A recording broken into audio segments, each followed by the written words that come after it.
George Herbert was born in 1593, but he died in 1633 at the age of just 39. When he died, his poems were unpublished, but later that year they were published under the title The Temple. The Temple is still in print today, and it established George Herbert as one of the greatest religious poets of all time. I'm not a poetry expert, far from it. I'm not really even a poetry enthusiast. But that's one of the things that makes George Herbert so special, that even someone like me can engage with and enjoy his poetry. And this Easter, I'm reading and reflecting on a number of George Herbert poems. George Herbert followed the church calendar, which meant he spent the 40 days of Lent fasting, focusing on his own sin and then the suffering of Christ. But then, with the dawning of Easter Sunday, he swapped that focus on his own sin and the suffering of Christ for a focus on celebration. He celebrated Christ is risen. Christ is risen indeed, and that changed everything for George Herbert. And so this is the third of 3 Easter reflections, and today's poem is called Easter Wings 1. The first half of this poem describes a fall, the fall of humanity, and this downward fall was caused by human sin. But the second half of this poem describes a rising, and this upward flight comes with the resurrection of Jesus. His resurrection makes all the difference in the world to people like George Herbert and to people like us. We too benefit from his resurrection. In fact, what's so striking about this poem is that George Herbert says in the last line that it was in humanity's best interest to fall into sin. Because of humanity's fall into sin, Christ came. And because Christ came and died and rose again, those who believe in him are better off now than they would have been had humanity not fallen into sin. It's better for us to be guilty and redeemed than to have remained innocent. I don't know what you think about that, but it's a striking thought. And so let's read the poem. This is Easter Wings 1 by George Herbert.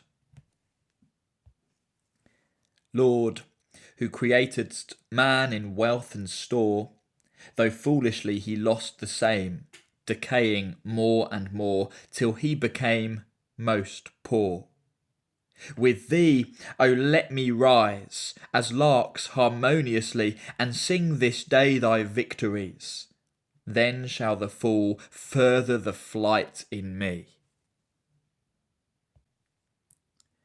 Falling and flying are 2 of the themes in this poem, and George Herbert explores these themes in a number of ways.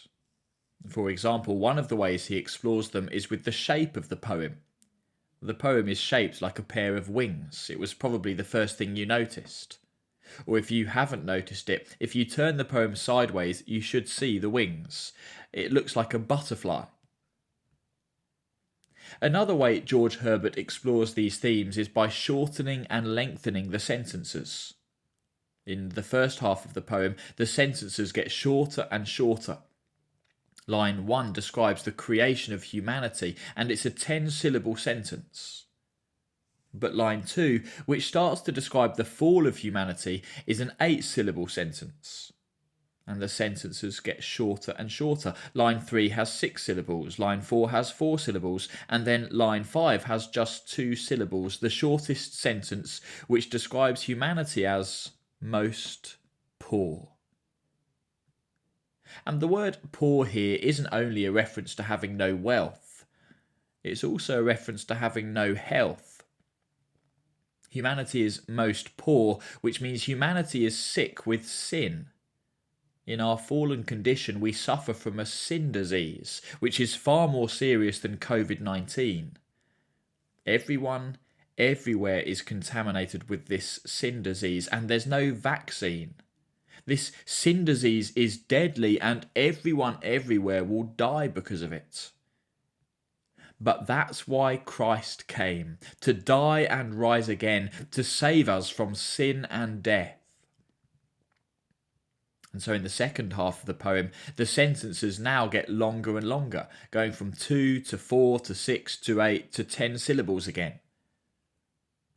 George Herbert believed in the resurrection of Christ. And so he says to Jesus, "With thee, O let me rise, as larks harmoniously, and sing this day thy victories." Larks are birds renowned for their flying and their singing. As they fly upwards, they sing outwards. And so George Herbert is saying to Jesus, let me be like them. As I benefit from your resurrection, as you make me well and make me whole, as I too one day will rise like you, let me sing like a songbird, singing of your victory over sin and death. That's what George Herbert wanted to do. And that's what we want to do too. Today on Easter Sunday, let's sing of his victory, the victory of Christ won for people like us. And then the poem ends with line 10. Then shall the fall further the flight in me. Or in other words, because of your resurrection, Jesus, humanity's fall into sin, my fall into sin, paradoxically means that I'll fly further than if I'd remained sinless. I don't know what you think about that. George Herbert is saying it's better for us to be guilty and redeemed than to have remained innocent. George Herbert is saying, or more importantly, the Bible says, without the fall there wouldn't be this rise.